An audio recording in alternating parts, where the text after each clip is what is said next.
In this video, I will show you how to see Spotify Wrapped on PC or desktop.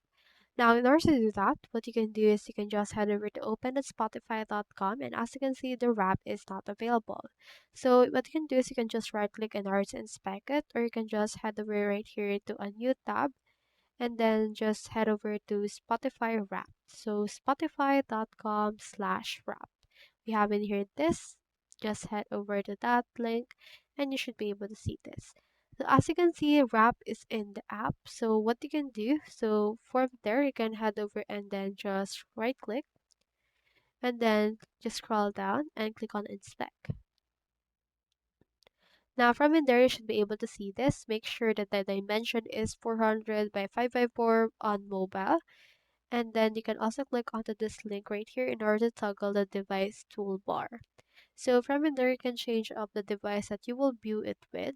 But as you can see, Wrap is in the app and I didn't listen enough to get my own Wrap this year. If you listened enough, you should be able to see it right in here instead of a QR code. So you can actually just go to this link and then you should be able to see your Wrap once you head over and then inspect it using a mobile device.